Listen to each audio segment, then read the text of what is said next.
I mean, every night's a date night. This is a date night, man. Only it's with Ian. I'm the third wheel, baby. Yeah, Let's go. only with Ian. It's weird. I'm in the corner. That is weird.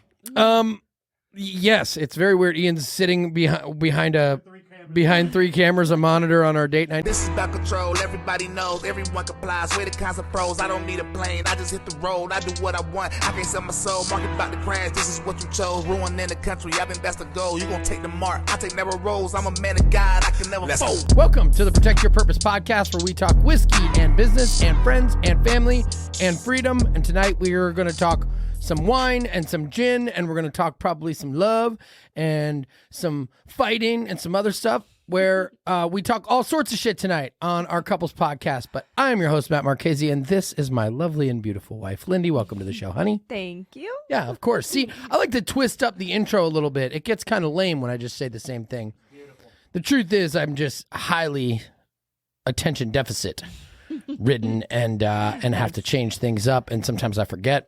Before we get started, I want to say a couple things that are required by Ian to make sure you like and subscribe, and smash that like and subscribe button. Can you say it? Please smash that subscribe and like button. God, you say it so much better than I do. Please smash that subscribe and like button. Subscribe on all the things. We appreciate you. We appreciate everyone's support. We appreciate everyone's comments, and when we throw out Q&As, which we're going to answer some tonight, it helps us and everyone who knows, who has listened before. We're on a mission to save the world. So if you basically share our show, you're basically saving the world. Absolutely. Before we go any further, I want to talk. We do have 4 formats on the show. We call them business, friends, family, and freedom. Then there's a 5th bonus format, which is basically me by myself when no one else is available and I have to make some content. And basically I find something that I'm super passionate about and go crazy, rant, talk mad shit about it. But the other 4 formats are, one is the business episode. That's where we do Q&A for business stuff. And we talk about things like personal success and business and money and help people kind of grow on what it takes to be successful. The next one is our friends format. And the friends format is basically a current event show where we, that's the one we all do with me, Zach, and Lindy. And sometimes we have friends on and we talk about current events. The family one, and that is this one, where we do like marriage and family shit. And sometimes we have some other people on, usually people that we think have cool marriages or good marriages. Maybe someday we'll bring our kids on. But for now, we call this the Matt and Lindy marriage episodes, right? We call that family. And then freedom, that's where we have full-time guests or full-length guests, and normally we end up talking about what their purpose was and is and how it relates to freedom. So those are our episodes. This is the marriage podcast, the long-awaited and highly sought after. We put a poll out there today. It was a landslide victory for the marriage episode, which... Weird. Was that a shocker to you or no? I mean, no. It was to me, man. Was it a shock to you? Not that I think people want to know about us, but from the views and the viral videos that we had, that would, I mean, they all came from this. Yeah, that's right. So and I think each time, so this is number 3 that we've done. In the first 2, you guys have brought a lot of value. So I think you guys have helped a lot of people and couples, and they've took your guys' advice, and I think people like hearing that stuff. Whereas a lot of your other advice, like the business advice, that's something that takes time to implement. Politics, changing the world, that stuff that takes time. Whereas relationship advice, they could start implementing that right now. I could see where that's, there's probably some truth to that.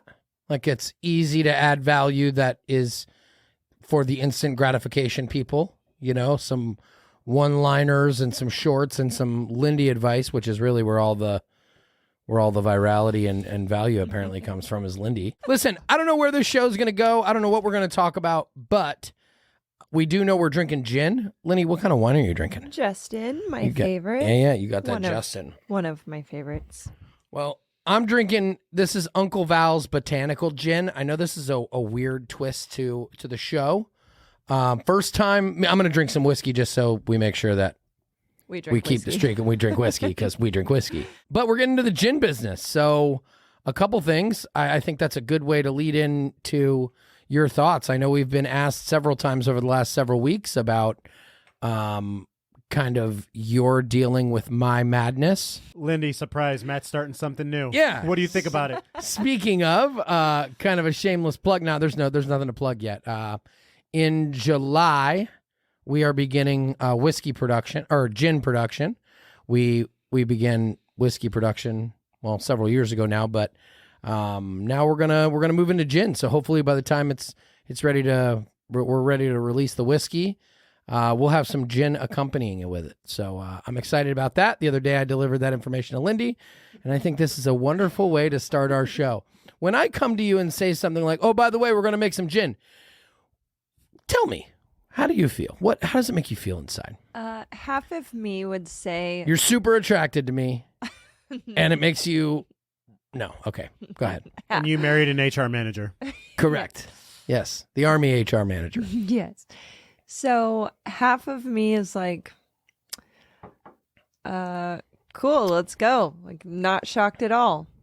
And then the other half of me is like, of course you are. Like, why wouldn't you start something else to get stressed about and get your mind, your wheels spinning, and like you don't have 5,000 other things going on? Why not add one more? Is the shock factor gone for you, Oh, Lindy? 1,000. Has that been gone for years, I'm guessing? I will never be shocked about anything again.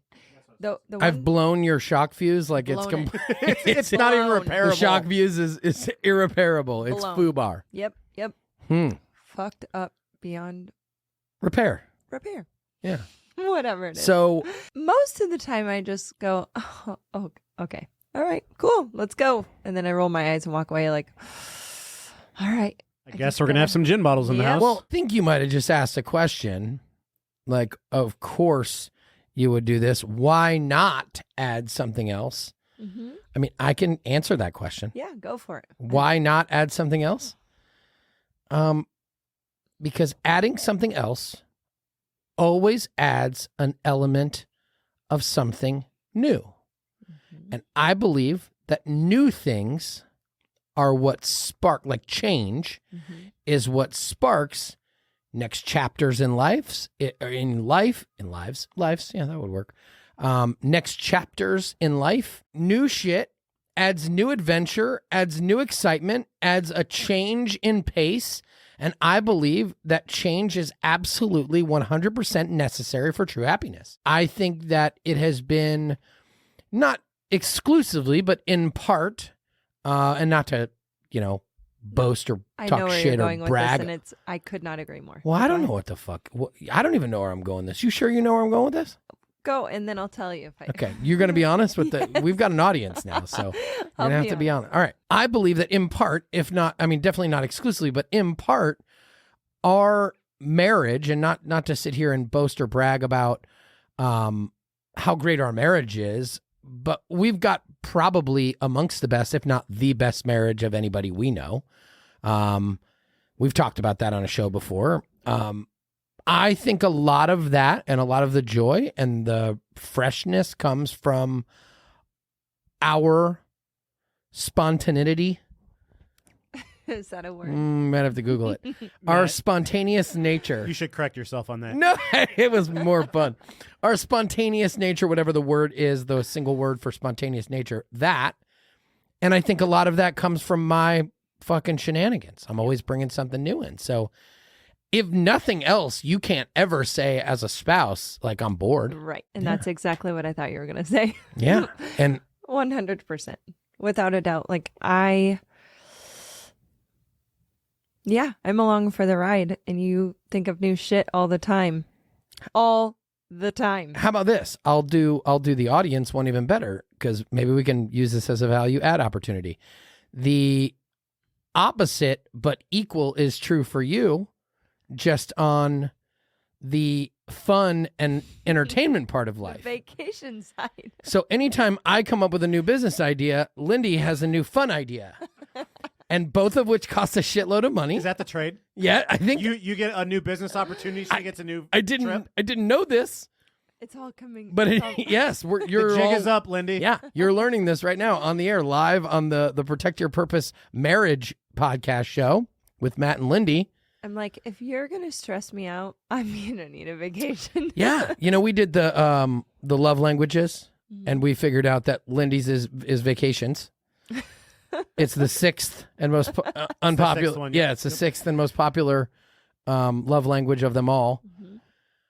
I am quality time, but when I say quality time, I don't mean like with everybody. I just mean with my family. You know what I'm saying? But it is a trade-off. So every time, I think I know exactly how you feel now. I think we just drew the direct line. I do too. And I think if we're trying to add value here, find a trade-off, like for the people. And it doesn't have to be like a lavish, crazy vacation. Okay? No. It can be a trip 2 hours away to a different location to do something different, to eat at a different place, to, you know, go experience something somewhere else. It can be with or without kids, with or without friends. It can be anywhere. I just like to get away. Doesn't matter. Away to anywhere. I mean, the small beach is town. nice. Yeah. The beach is nice, but we also live in the Midwest with no mountains and no beaches and no nothing. So We got some corn. That's right. correct. But we've got small town dive bars. We've got, we've got things that are local enough, like steakhouses out in the country. Mm-hmm. Top ranked zoo in the world. Yeah, you can like, We do. Yep. Top Oh, yeah, ranked zoo in the the zoo. world. Yeah. we have like rivers that you can float down. We do. We've got floats. I mean, there's something Niobrara everywhere. River. Like there's an adventure anywhere. You just have to go find it, and that's what I love. That's And what I Lindy's love. trying to find them all.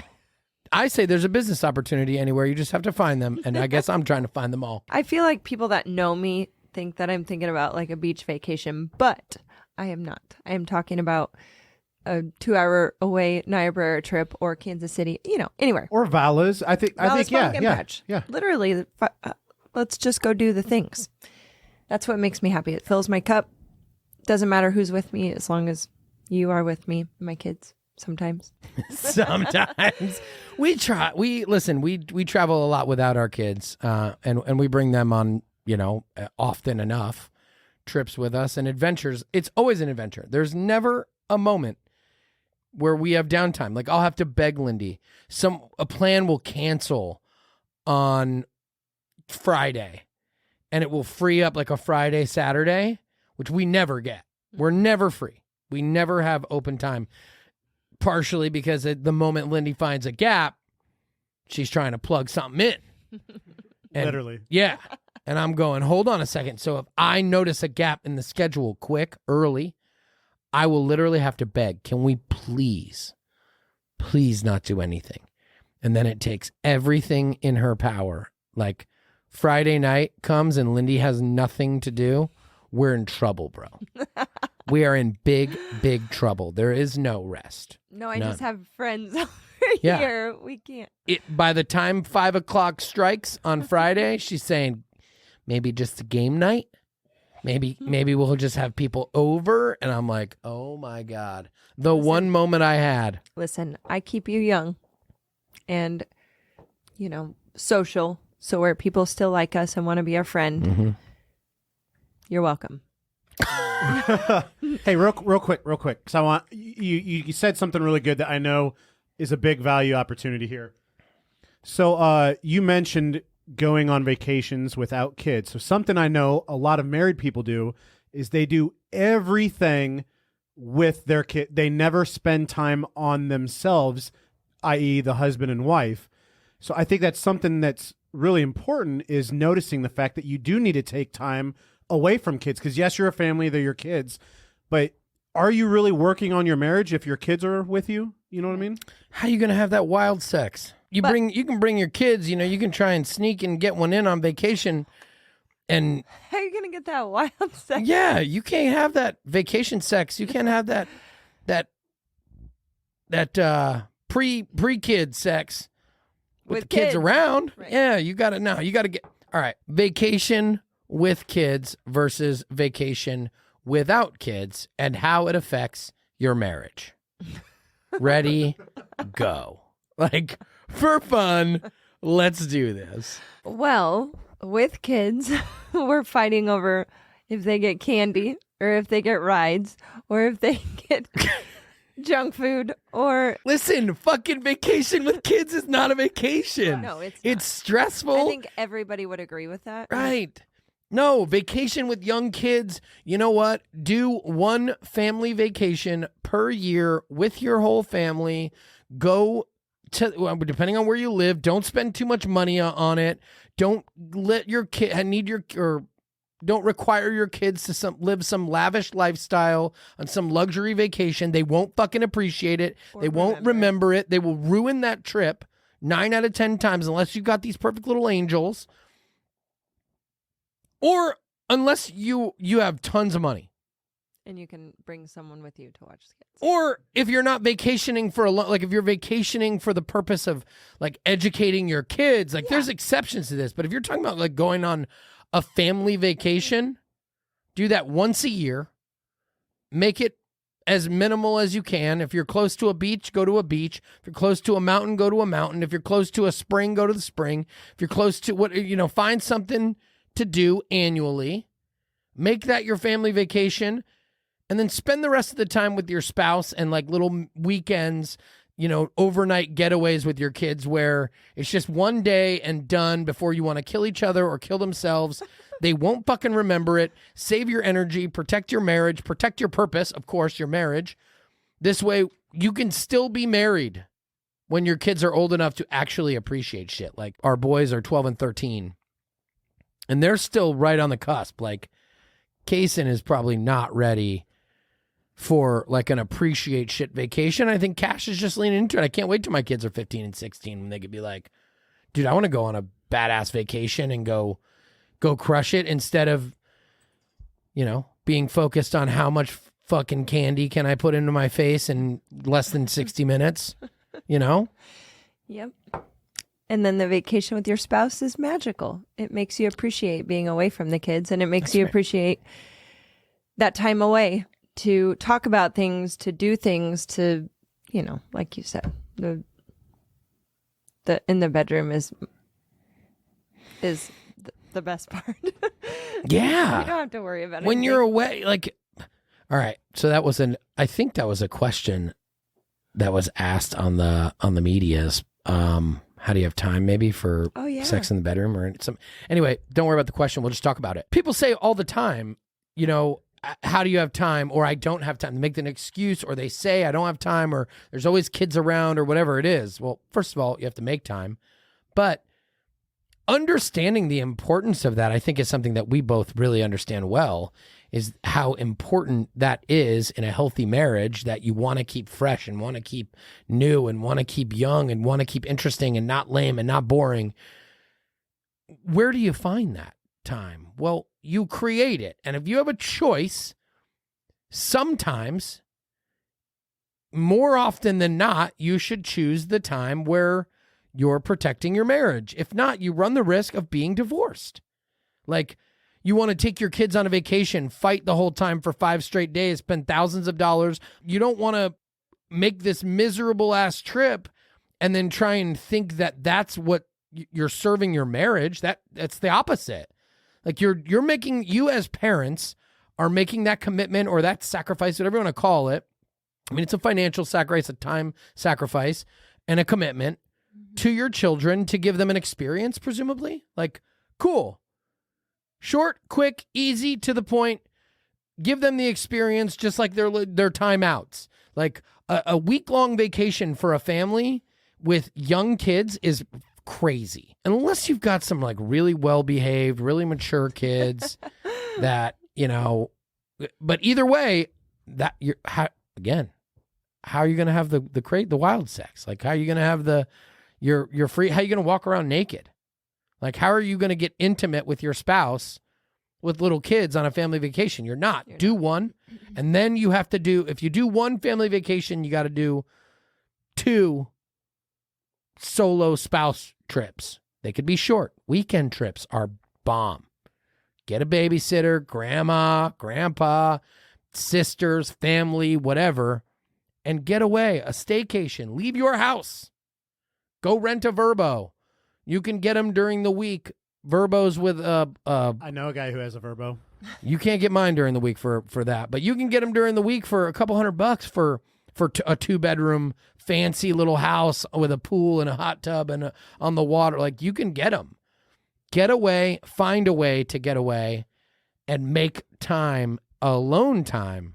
It will help tremendously. Yeah. How do you guys feel when you get back from a couple's vacation? Like, do you guys feel refreshed, like that sparks kind of and not saying that the spark's ever gone, but you've like re-energized, or do you almost like man, I love you, but I've seen you for 5 days straight, like I'm ready to go to work? Or I don't know how to answer that. Like, I feel like I don't crave that time with him because I am with him a lot, and I don't know, I enjoy being around him a lot, so I make time. It's almost normal. The vacation's almost, because you guys are always together anyways, and you guys talk. If it's with kids or without, we are way different than most couples that I know.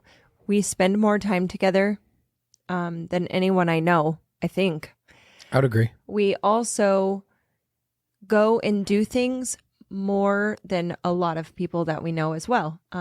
We like to go out, be social. We have a lot of friends that he's a part of, a lot of different networking groups and Serve Pro and all of his work things. So we're out a lot, and I enjoy that. I also enjoy being home with the kids. So being away for a weekend or a week or whatever with him, it's just normal to me. The part that I love is obviously the vacation sex. That's what I look forward to. It's weird. I don't know. Hold on a second. You're just going on vacations for sex? No. We can do this much cheaper. No, not just for sex, but for vacation sex. No, listen, it's the adventure. It's the adventure. Yeah. I am such a social butterfly that I look forward to anything outside of my home, with or without kids. But without kids, it's so much better for my marriage. I mean, we've proved that over the last, probably 10 years. There was a point in our marriage where he would, hang out with the guys, and I think we've talked about this before, but and we just were never connected until we realized, we went through some crazy shit, and then we realized that when we're together, that's where we need to be. That's where we like to be. That's where we want to be. And it's just like a normal feeling being away. Being away and coming back is no different to me. To me, it rejuvenates, it kind of re-sparks our marriage to where it's like a recharge. I got one-on-one time with my wife. I don't feel neglected. I don't feel backburnered. I don't feel short on time and short on discussions. That's usually the only time I have like one-on-one, undivided attention, whatever it is. I feel rejuvenated when we get back. Even better, I feel more obligated to spend more time with the children and to get one-on-one and FaceTime with them. It's just like everything. It's kind of like a guilty pleasure. Like I was doing something wrong by neglecting my work and my businesses and my children, but it was in the right, it wasn't drugs, it wasn't alcohol, it wasn't, porn, it wasn't strip clubs, it was time with my wife. It's the guiltiest of all guilty pleasures, but it's something that's super necessary. So I think it does, for me, add a little bit of rejuvenation. I know too, Matt, just knowing you, I know it also helps fill your bucket because you know that you're making your wife happy, and that makes you happy in return. Oh, dude, that was one thing that I wanted to talk about. My bad. I hope I didn't steal any thunder. No, it's okay. That was a good segue. I did that on purpose. Time to move. Yes, right on point. Actually, right now on the clock is when you were supposed to do that, so it worked out good. B block. We're going into the B block. Making you happy. I want to talk about this from a financial standpoint. I don't know if it's one of the questions they're going to ask here, but and maybe we'll just answer all the questions and won't ask any of the questions. We're actually doing that. We've already answered 2 of the questions. Yeah, so working out great. They were good ones because they made me want to make sure I bring them up. Making each other happy. People ask if we fight over money or how don't we fight over money if they know we don't. The answer is no. But I wanted to bring a different perspective.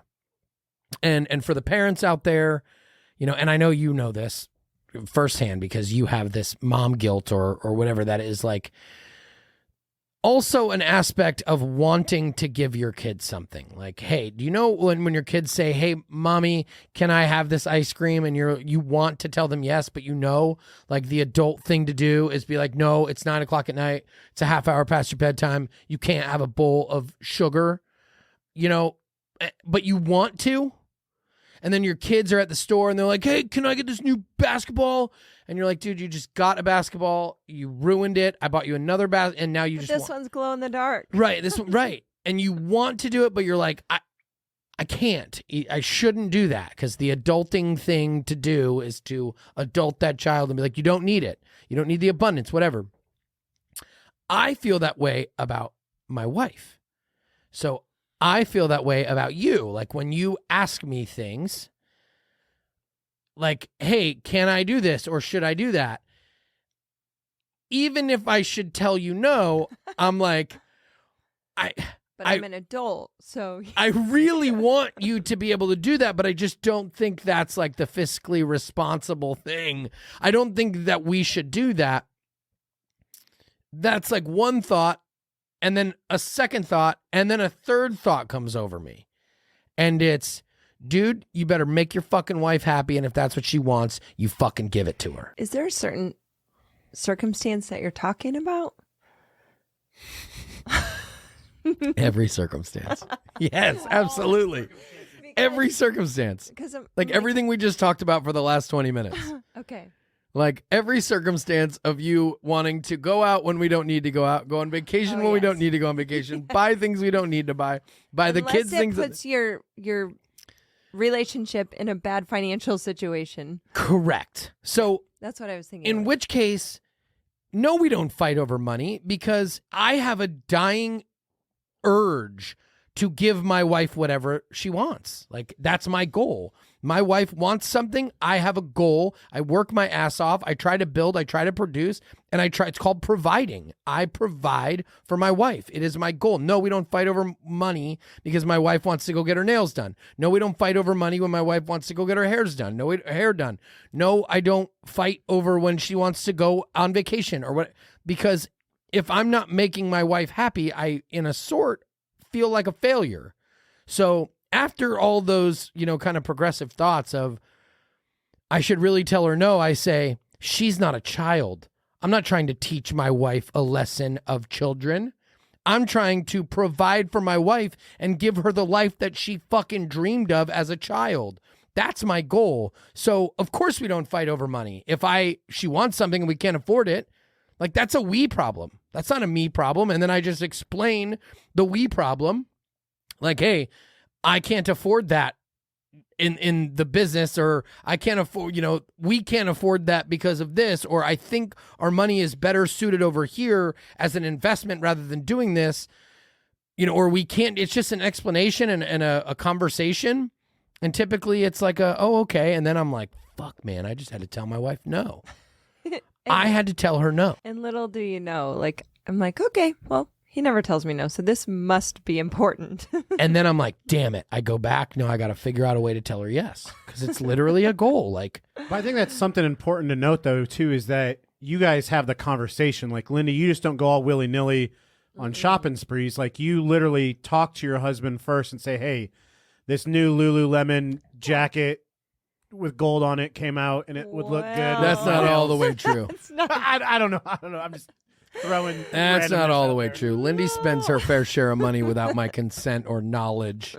No, it's listen, she buys whatever she wants when she wants it and understands the money that she has available without having to go back to the well.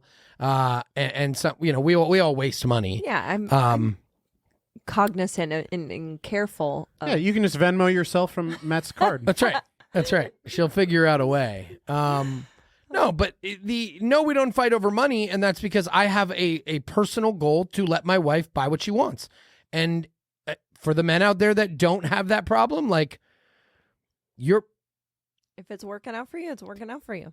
But no, the men are probably fighting with the wives over money because the men are not providing for the wife the way they should, which is to make that wife happy. Now, if you've got an outlandish wife that wants to recklessly spend your way right into the gutter and into homelessness,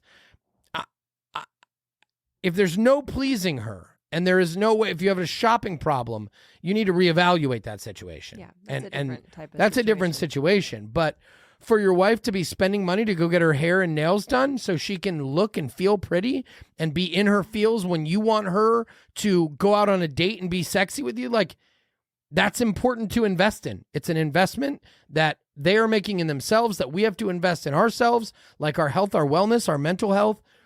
That's how you feel good. And that's what we should be striving to do for each other as couples. And I think a lot of people lack that because they're on defense. We've talked about this 100 times. They're on defense. If both people move to an offensive position, nobody needs to play defense. If both people are serving each other's interests, like, hey, you want to be happy? What does it take for you to be happy? Okay, well, then let's try and make that work. That can't work right now. But what do we have to do to make that work? It's pretty fucking simple. Yeah. Hey, I want to do this to be happy. That can't work right now. So what do we have to do to make that work? You know, It's the same shit. Different conversation. Maybe we should just end the show here. Just go back and listen to the other ones. Nope. So I got a good transition point because you brought up date. So one of the questions was talking about date nights, and I know that's something that you guys do. And again, talking about working on the marriage. So what is your guys' thoughts on date night? We don't have date nights. Right? I mean, every night's a date night. This is a date night, man. Only it's with Ian. I'm the third wheel, baby. Yeah, let's go. Only with Ian. It's weird. I'm in the corner. That is weird. Yes, it's very weird. Ian's sitting behind 3 cameras, a monitor on our date night. No, man, everything's a date night. So we don't do date night every night. I mean, as often as we can get away, we're getting a fucking date night in. As often as go ahead, what were we gonna say? I was gonna say, granted, we haven't done it yet, but we have this like book, full of things that you can do with your partner. We haven't done that. We need to pull that out. We got it for Christmas, but it's things like that you can just do in your house, or we will go out to dinner. We'll do anything here. It's just we go out so often that we don't need to call it a date night. Any opportunity we can get, or if we're not feeling connected, I know Lindy will do it often. I feel like we need a date night. I'm like, we went out to dinner last night and the night before, but there was something. Not that often. I know. I'm exaggerating for you get it. But you feel like we need a date because something was a little off. Or if there's a celebration, like, ooh, Lindy does this often, like, because Lindy is the fun coordinator. She's the social chair. She'll be like, it's a weekend. I just got done with my extra duty. I'm done with my extra duty early. I think we should go out for drinks. And I'm like, of course you think we should go out for drinks. And boom, usher in date night. I got a really good question. Boom. So, Lindy, if you notice, which I know Matt's work life and schedule is always crazy, but let's say you notice he's, a little more stressed than usual. Mm-hmm. And you talked about leaning into your partner to help with those times. Is that maybe a time that you bring up, hey, honey, let's get out. Shit's really crazy for you right now. How about we go on a date night? Because to save me, to pull me out of the hole, to lean on your partner. I don't know. Yeah, I will. We'll go to the Gun Tree Club and shoot the Gun Tree Club, Gun Club. We'll go and just take an hour or two to dinner, or we went dancing a couple of weekends ago.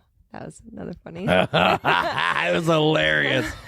But just different things that I find to do. I'll look up events and try to talk him into it. If he's not in the right mental space, I don't want to force it. Yeah, she does a good job. But I can kind of gauge where he's at mentally, and go from there. Well, I think that's important as a spouse is to notice when your partner needs something, a change or something. Oh yeah. And I think that's something that I've noticed about you guys that you do very well is, you guys are great at helping each other out. You're literally a team. So. Oh, dude, we're the teamest of all teams. I can usually sense anything. What he's feeling. If he's having a bad day, I can just tell. Sometimes she's off. She'll be like, "You doing okay today?" Or you're just deep in thought. Yeah, or are you just deep in thought, or are you just onto something? And I'm like, just onto something, having a great day. Usually, they could be, from an outsider, who is my wife, who isn't involved in my day. Like I could see how it could be, a 100% red flag because it could look the same. Like I go quiet, I'm busy, I'm tied into shit, or I just want to be antisocial. So from an outsider, it could look exactly the same. But yeah, she clarifies and anything. Yeah, man, listen, here's the deal with date night. Date night should not need to be like a scheduled thing where Monday night is date night. If you have like one day per week that you're devoting to one-on-one time with your spouse, you are losing. So date night should be date nights, and it is how many nights in a week are you going to go on a date night? And what does a date night look like? Date night look like, Netflix and chill? Does it look like popcorn? Does it look like a movie night? Does it look like a staycation, a night at the hotel? Does it look like dinner and cocktail hour? What does it look like to you? Naked Wii games. Remember when we used to? Oh, yeah. Did we tell that story on a show? Oh, we did. I've never even told that. I've never even heard this story. When we were broke as a joke in our apartment, and we would make our own date nights because we literally made it was intentional, like to try to make fun, like do fun shit at home just to spice up stuff, And we used to play Wii. Dude, we played strip Wii. So, all right. So to preface all of this, we did this intentional. I think what you were alluding to was we were transitioning from one business to another. We were broke as shit. You remember. We bought a boat, a cheap-ass old 1998 Cuddy cabin called the Money Shot, which was dope. We bought a boat. We were like, all right, this is what we're going to do on the weekends. We're going to stay home. Our boat is going to be our fun, our family vacation. We're gonna move into an apartment. We're gonna make ourselves as poor as possible, and we're gonna dig our way out of it. And we're gonna do our best to never let our kids know that we were poor. So we're going to kind of redneck vacation, river rat. They thought they were on a beach. They didn't know the damn difference. They were on a boat and a beach on the river. They loved it, right?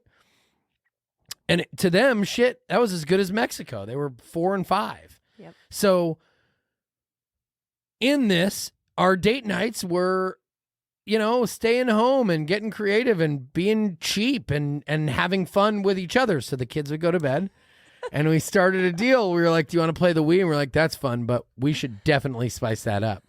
We should play like strip Wii. So we would do like Wii bowling or Wii tennis.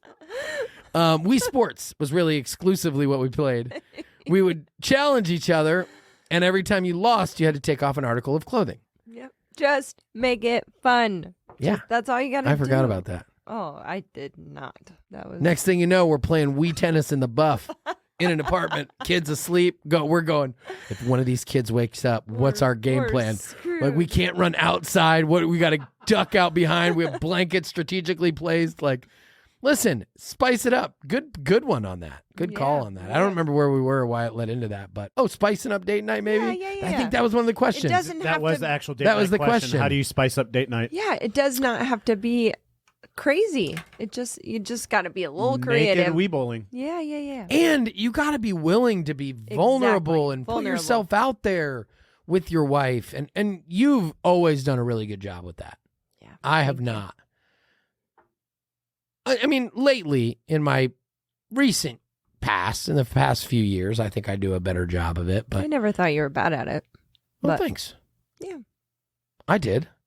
So I hid it from you well. I was vulnerable enough and listen, So how can you just dive into that a little bit? When you say be vulnerable with your spouse, what do you mean? Yeah, sure. When I say be vulnerable and put yourself out there, go all in. Just yeah, you have to. But I don't know, when your spouse isn't allowing you to open up or doesn't make you feel like you can open up, that's a different story. Yeah. But you both have to be all in. And if you're not, you fucking, I don't know what to tell you. But I think, go ahead. I was going to say, I don't want to say throw in the towel or, give up. But if one is putting effort in and the other's not, which is what a lot of the comments. That's right. A lot of the comments were, and I don't know how to answer that because, number one, I'm not a marriage counselor. Number two, it's hard because you don't know everybody's relationships. I know how to answer it. I'm 40 years old. Let's say I'm going to live till I'm 70, which would be longer than my dad, be longer than my dad's dad, be longer than my mom's dad. It'd be longer than most men in my family, okay? Be longer than my uncle. That leaves me 30 years, okay? If I've got 30 years left on this earth, 30 years. Why are you getting all deep? I'm about to tear up. What the fuck? Me too. What are you going to say? If I put it into perspective, that's 30 Christmases. It's 30 Thanksgivings. It's 30 Easters. It's 30 anniversaries. It's 30 birthdays, okay? You put that into 30 birthdays. You got 30 of those fucking days left. How many of them do you want to be ruined by someone who isn't perfectly aligned with you, who isn't a fan of yours, who isn't a supporter of yours, who doesn't want you to win? Even when there's kids involved, you're not doing your kids any favor if you fucking hate each other. Like, you're going to serve your kids much better separate than you are if you are absolutely miserable for the next 20 years. Or let's say you're, one of those couples that say, I'm just waiting for my kids to be grown-ups and then I'm fucking out of here. I'm only doing it for them. You think, do you think your kid, how old do you think before your kids realize that their mom and dads hate each other? 12, 10? Yeah. Well, to add a little something to that though, Matt, just think like, your sons, their whole life have seen you take care of her, show her love and affection and all this stuff. Yeah, dude. So even if they're not fighting, what their children are not seeing is how a man should treat a woman, how a woman should love a man. Dude, they're not seeing any of that. If you're fucking unhappy in your marriage and you truly don't love your husband or your wife anymore, consider a separation. But when you do it and you have kids involved, the way you do it and support those kids are you go be happy and you support their mother, and you go be happy and you support their father. And you be the one that says, always show your kids, especially if you're a man, how to treat a woman. And I don't give a shit what all this feminist nonsense movement bullshit pitting us against each other and taking away our gender and our gender roles. A fucking man takes care of a woman. That's how that goes. Amen. And if you think it's the opposite, you are sadly, look at you just drinking up a oh, happy over there. Woo! If you think it's different, you're wrong. And that's probably why your marriage is sucking in part.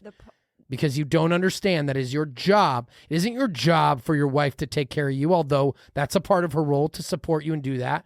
But it is a man's job to serve his wife and protect his wife and to show her what it's like to be treated well. It is a man's job. And it's a father's job to show his son that. And it's a father's job to show his son that. And that job does not go away when you get a divorce. It does not go away when you separate. When you have children, it is your role to, as a woman and as a man, to teach a daughter how to treat a man and a man how to treat a woman.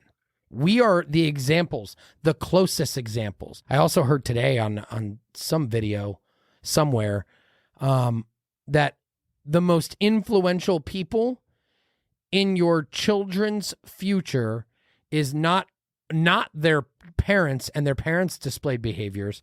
It's their closest friends' parents' displayed behaviors. Yeah, me too. At first I was like, oh, hold on a second. Then I thought about my life. Who were the most influential people in my life? My friends' dads. It's like when you realized about the guns. Yeah. You know? You're if my Hold on. what about my children's friends? Like the guns there, Dude, know? it's real. Like that's a huge. So another thing, like a little side note, don't look at the kids. Look at the kids' parents who your kids are friends with. Because apparently it matters. There's like studies or something. Don't quote me on it. I don't even remember where I heard it, but I remember it dawned on me like, holy shit, yeah. My kids' friends' parents also have major influence over them. And they're watching them. Screen their parents. Talk to them. If they're cool, if they're great, put your kids around them. If not, no, you can go over there. They can come over here. Whatever. You're not spending the night or any of that. What were we talking about before that? You remember? Were we done with date night? I think it was if you're unhappy. That's what. If you're unhappy. I was going to say a lot of those comments on the reels were, I wish my husband this. I love my husband so much, but he doesn't. That type of thing, which is so sad. If you're 40 years old. The men too. The men were like, she doesn't give a shit what I'm doing for her. I've been treating her like this for 20 years and she could care less. It goes both ways. I got to put it out there. It goes both ways. I understand that. But it's just sad what relationships are like. You're gonna die. Yeah. Like, think about it. Like a lot of these people are 30, 35, 40, 45. They're just waiting for 15 years. 15 years, my kids will be out of the house. Like, bro, if we live to 70, let's say 80. Think about how many of those are like. Think about when do you hit menopause? When does your dick stop working? Like you're talking prime years of fun and movement and health and being able to travel and enjoy your life, and you're spending it saying, I'm staying together for my kid. Well, your kid, you're miserable. And so are your kids. And so are your kids, because they know their parents are miserable. I don't want to promote divorce because we're struggling as a nation with split households and divorce rates, and I don't want to promote it. I want to make sure I promote the family unit and the nuclear family specifically, and traditional families where men and women work the shit out. I mean, first and foremost. But if there is no way, if you've tried things, you've tried counseling, you've tried everything, and you just dislike each other, take a break. Take a break. Let the kids know. Have the hard conversation. Take a break or whatever. Or do it in secret where you're kind of living together, but you're kind of not. Whatever you got to do, take a break from each other and see if that re-sparks some shit. You remember you'd break up with an with a boyfriend or a girlfriend, and then you'd see him with another man or another girl or whatever, and you'd be like, this bitch, that's my man. Or what, because it would reinvigorate your love. And if that never re-sparks, then maybe it's just time. Right. If you can see your spouse with someone else, that's time. Yeah, that's probably a good way of putting it. Mm-hmm. Yeah. And it's, listen, this life is too short. I could not fathom. YOLO. This life is too short to spend miserable. Yep. Amen to that. It's too short. No way, dude. To add to that, so I mean, I'm, getting up there in age and I'm single, and a lot of people ask me why, and it's like, something I always ask or say to people is I'd rather be single and happy than in a relationship and miserable. Amen. Like, I'm not someone, and I don't think anyone should ever be in a relationship just to be in it. They're either you either see potential that they're your forever person, or you should be single. Hopefully you find that forever person, because for every day you're with that person that's not your forever person, that's a day that you're wasting with someone who's not your forever person. That's right. And then maybe you'll just never meet that Scarlett Johansson because you were with busted old Beasley. ScarJo. Right.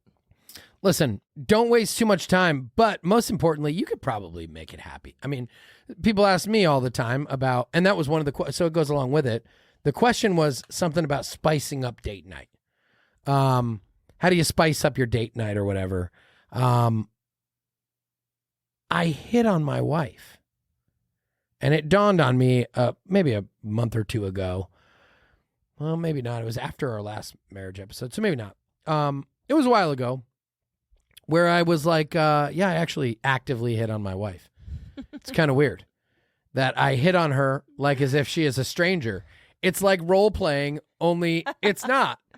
I'm actively hitting on her. I tell her she looks good. I smack her on the ass. I flirt with her. I text me.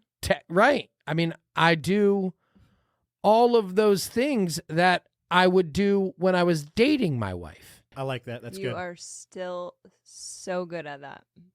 It's not so something good. I think about, but it's something that I noticed that I do. And I went, well, shit, maybe that, adds value. It probably comes into play. It's the best. It's the best. But what it does though is you want to do that, and the reason why you want to do that is because she makes you feel that way. So it's a cycle.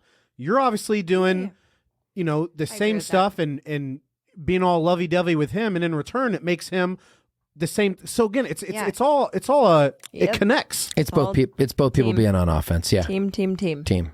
Has to be. You can't do one person teams, one trying and it just that's when doesn't you're work. in that miserable relationship when it's Exactly. one person trying. Yep. Money, don't fight over money, man. Just talk about it and work as a fucking team. Sometimes, you got to be the tambourine player, like Chris Rock said. I mean, who gives a fuck? It's all the same money. Like, my money is her money is my money. What the hell's the difference? You want to be able to afford what you want for your kids. You want to be able to go on a couple of those vacations a year, even if it's small and easy. But if you're fighting against each other and you're pinching every penny and you're not working your ass off for it, it's not going to come. You're gonna be distracted by the shit that everybody wants you distracted by. I mean, join as a team and understand that you're all on one team, and it doesn't matter who's carrying what loads of what. It's important that everyone work together. And I mean, I know Lindy knows what I want and wants me to have what I want. I know, like we talked earlier, like a parent, I know what Lindy wants, and I want her to have what she wants. And if it's just not in the cards, then we say, all right, what can we do to make that? I want to go on a vacation, or I want a new car, or I want this. Well, we can't do that right now, but what do we have to do that? Well, we have to do X, Y, and Z. Work this plan. This is a reasonable expectation, a reasonable time frame to make that happen, and we do that and execute. If we fail, we fail. That's how I process it. Probably not at all how you process it. You're like, please, no, fuck. All right, next time. That's exactly what I do. And I'm like, well, fuck, I got to do X, I got to do a plan. And then she knows you're going to rethink about it, and 4 days later, you're going to surprise her with it or something. I'm going to figure out a way to make it happen, man. He did. Because I want to make my wife happy. He does, and he did. But it's not expected either. Like, I just ask, and no, if it was expected, then it wouldn't have the same effect. I'd be saying, fuck that. But not everyone is like me. That's I'm right. what you would call probably like submissive. Mm-hmm. Like obedient. Not obedient. I'm not like a puppy dog. Like, I have my own. Come here, Lindy. Yeah. Sit down. Shake. Do a dance. Do a dance. Stop shitting on the floor, Lindy. I'll rub her nose in it and throw her outside. I'm not like that, but he is the leader. I think everyone that knows us knows this and gets it now. And I think that they know that that's how this works. Like, this is how it was in the Bible. This is how traditional marriage is supposed to be. You are the leader, and I support you. I said it the other day on the show. You're obedient. Yeah. And Say I it. laugh. Our marriage works so well. Here, do it for a short. And I Say, our marriage works so well because I am obedient. No, I will not say that. That's right. Bad But- Lindy.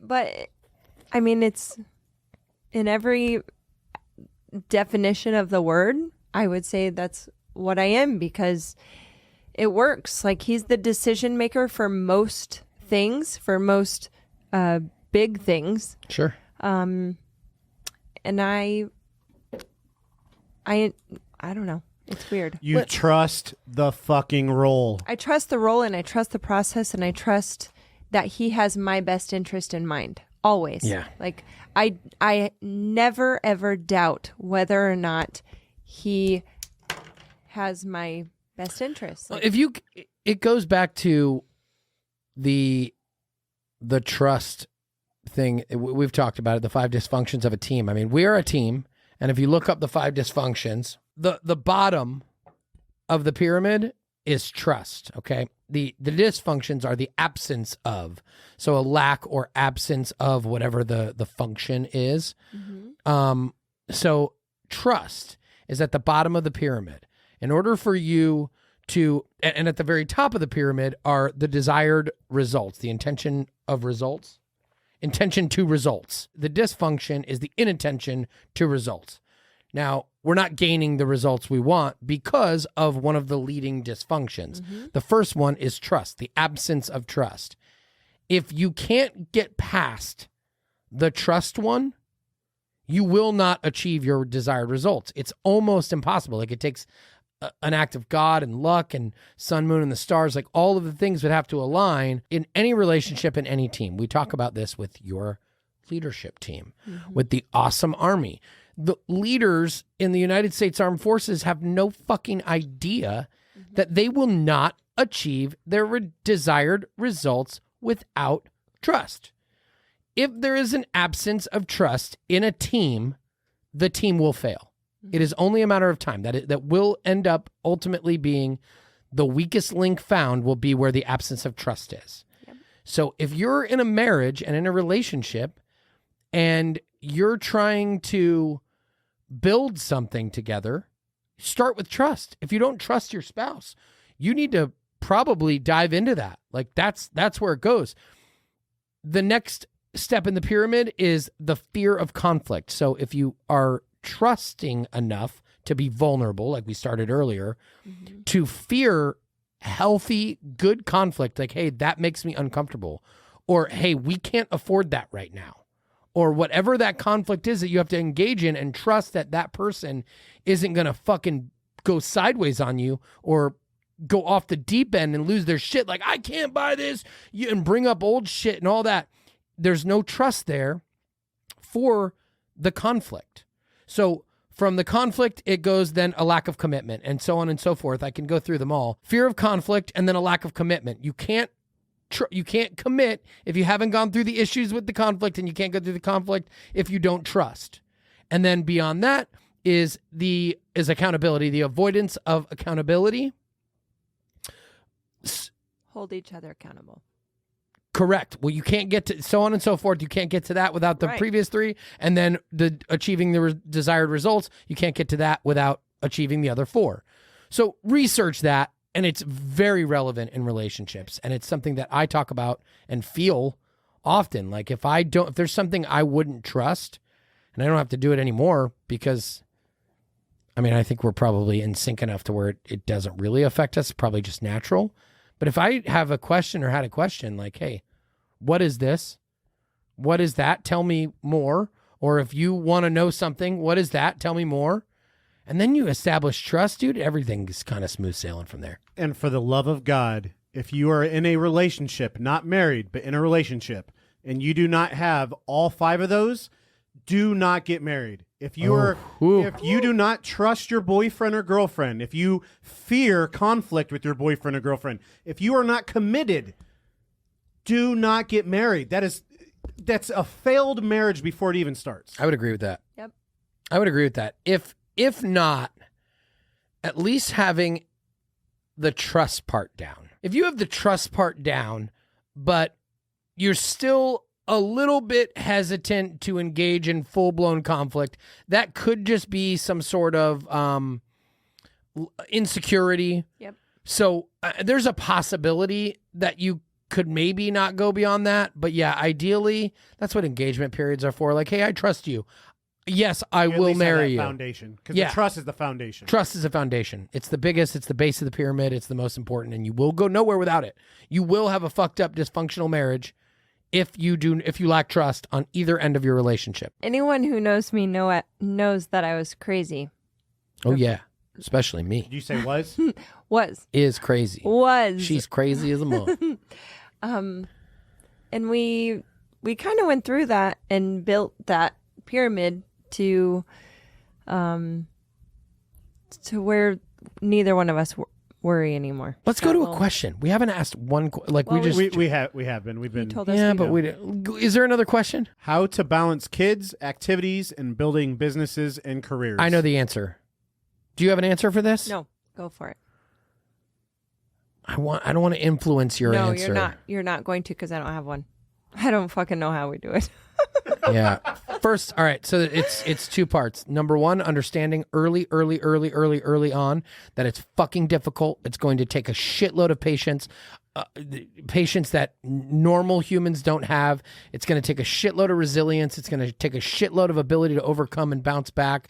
It's going to take up a shitload of your time. You're going to be super tired. You're going to be exhausted. You're going to want to quit. It's going to be awful, but it's all going to be worth it. So understanding that it's supposed to be hard because we want to do awesome shit. And if you want to do awesome shit, you have to be prepared to do hard shit. And you have to be prepared to take on the shit that normal people don't have to do. So understanding that core principle early on, that like there's times that it's going to suck really bad, makes those times when it sucks really bad just times that we just have to tell each other, hey, like, remember, we wanted this. It's supposed to suck. Let's get through it. So that's number one. And number two, my work is my kids. My kids is my wife. My wife is my kids. My kids are my work. My wife is my work. My friends are my work. Like I've worked really hard on this, which may seem accidental. It wasn't. It's very intentional, on making everything in my life be all one. So there isn't really a separation of church and state. There isn't really a separation of business and children.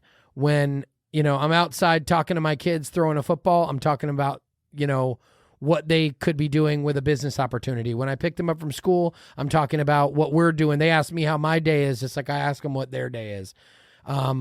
They come with us to work. It's all the same. I go with Lindy to work. She works with me. The kids were like, how do we do it? We try and blend it all together. So work is kids and so on and so forth. My answer would be to prioritize. I feel like, obviously, I think everybody knows this, that my marriage comes first. That's, plain and simple.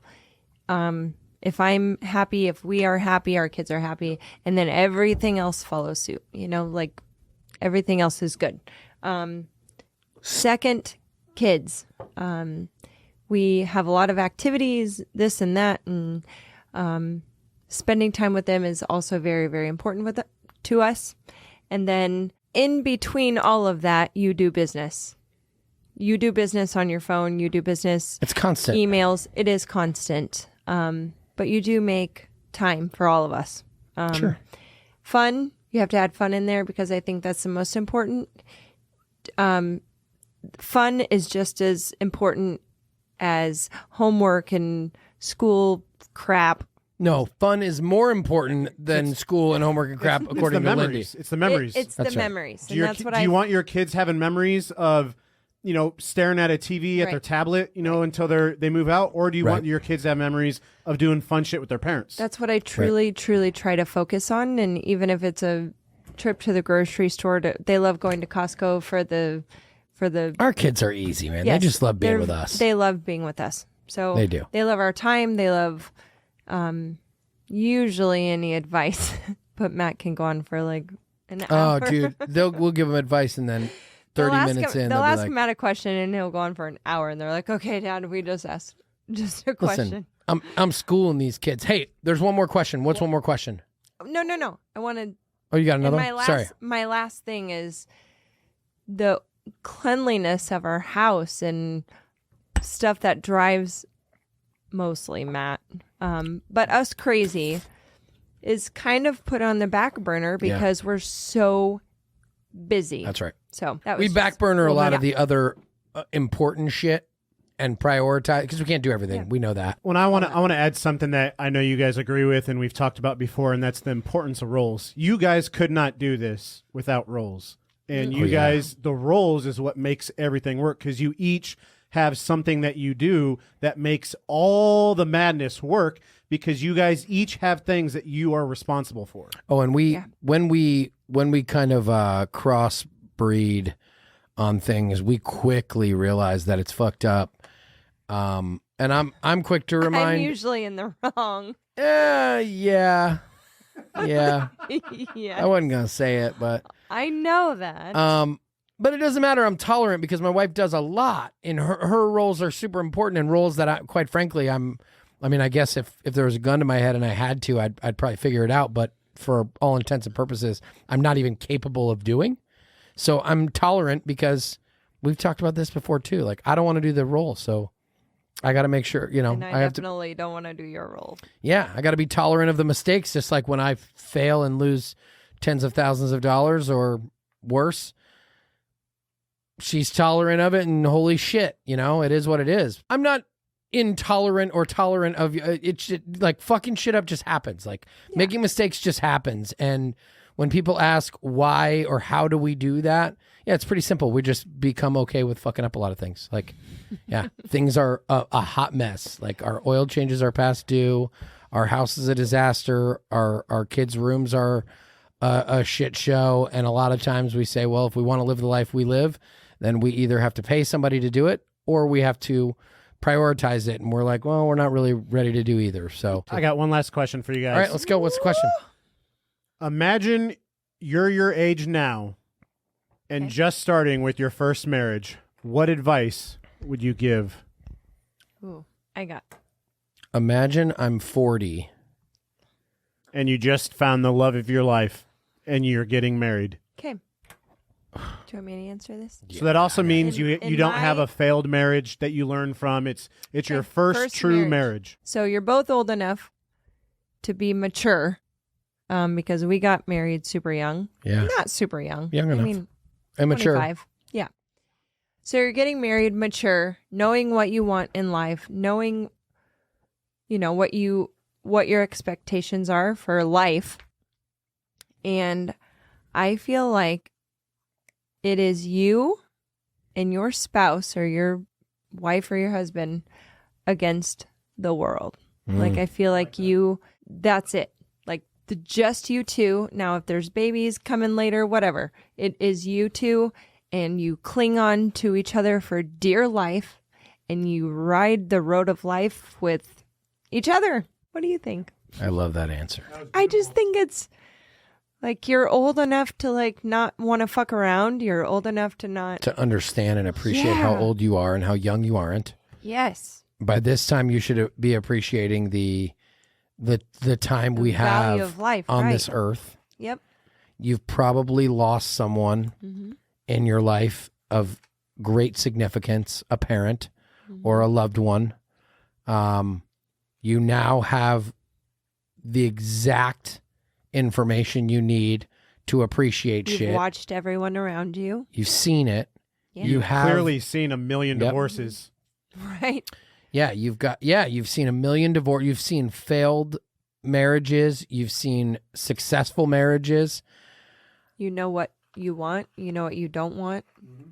Yeah. So I think what you were saying, is how I interpret it at least, is appreciate that what you have. You know all this. It's you two against the world. Partner up, team up in every single thing you do. Every single thing. Every single thing you do. Support each other like that is your fucking battle buddy. That is your person that you're going to do this shit with. That's your best friend. Like, you don't have best friends anymore. You don't have them. When you're young, you have lots of best friends. You have lots We all you have did. lots of attention. You have a lot of influence. You have so a lot much of influence. noise. So much Yes, noise. So much noise. When I'm 40, basically. I don't want to age myself, but if I were 39 just meeting someone and ready to get married, if you can understand that those we've talked about this before too, getting on the show, I think. Getting married early. We used to want to be like young, everyone does. You want to be young mom, you want to get married early, you want to be young and spunky and have lots of energy when you have kids, but you don't start really appreciating shit until you're later. Like, I think the people who waited until their late 30s to get married have a fucking major competitive advantage. They do, 100%. Yes, like you're so much smarter at 28 or 38 than you are 28, and 28 than you are 18. Like 10 full years.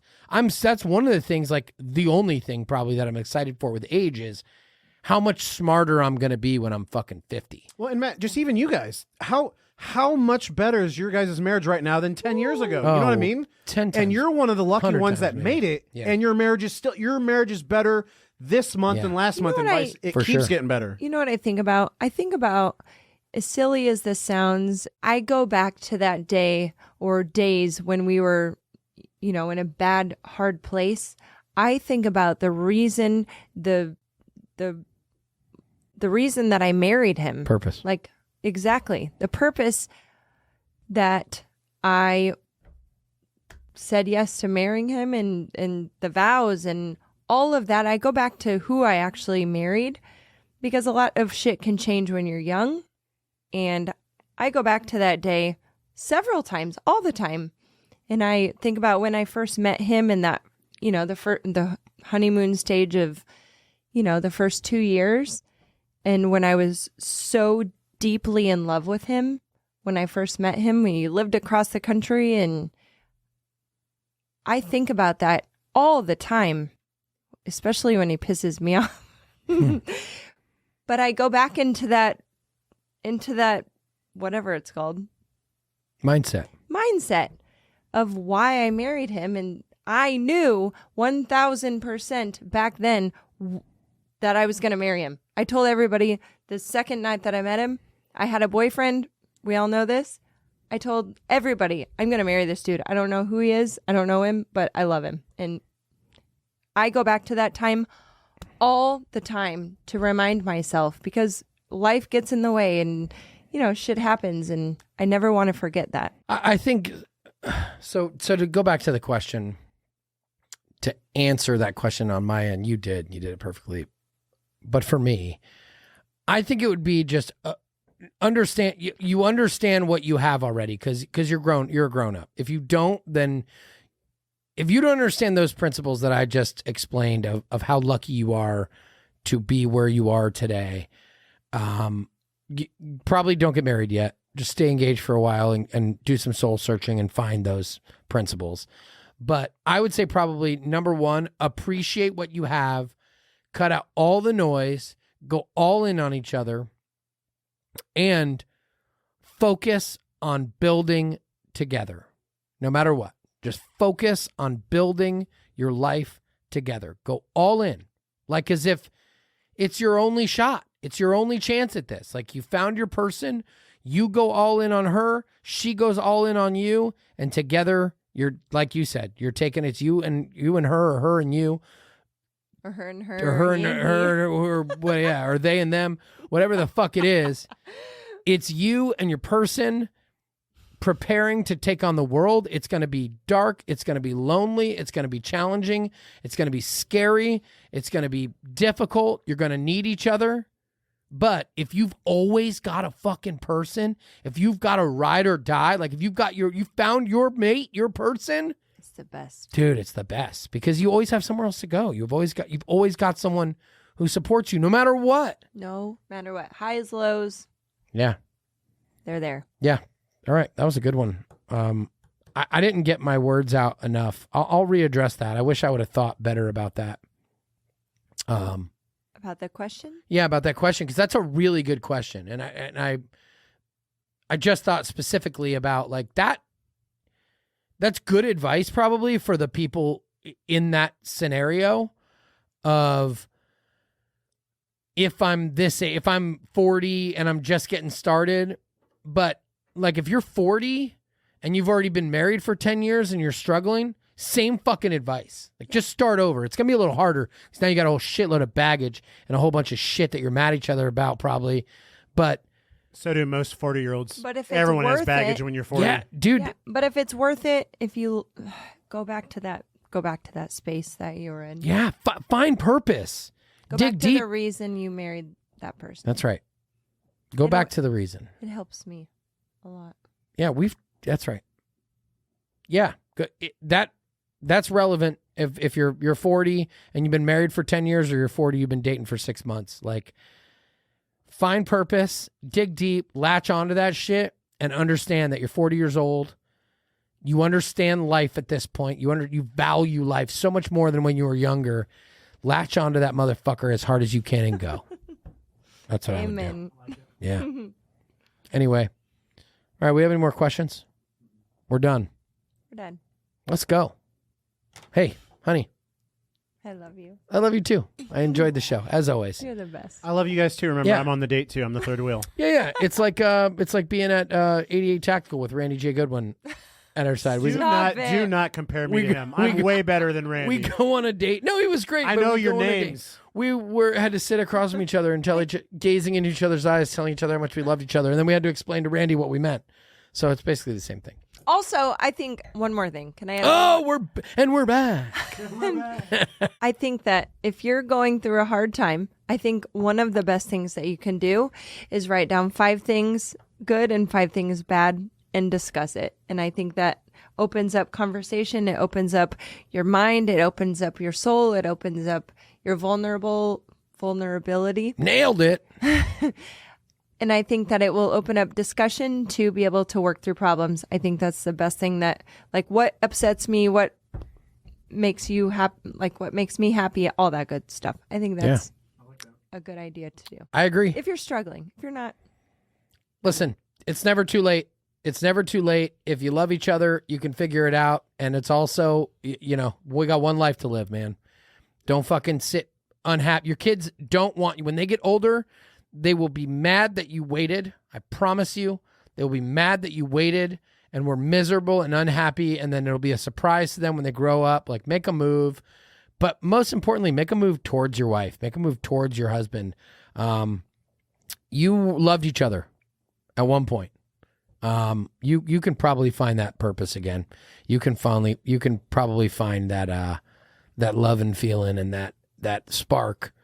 Men, hit on your wife. Wives, hit on your husband. And try not to get too fat and out of shape and unattractive, because some guy in our comments said, let's be honest.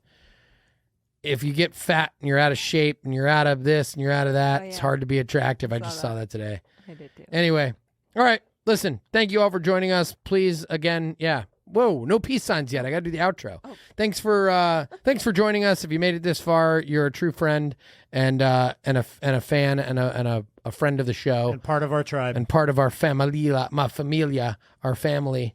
But if you like the show, please share the show for us. It means the world. It's how we grow. Again, we've got a mission to try and make everyone that we make contact with better, make their lives better, in hopes that we can build personal excellence in our communities and hopefully save the world. So if you share the show, you're saving the world. Thank you again. And as always, people, find your purpose, serve your purpose, and protect your purpose, people. Thank you. Peace. 1, 2, 3. 1, 2, 3.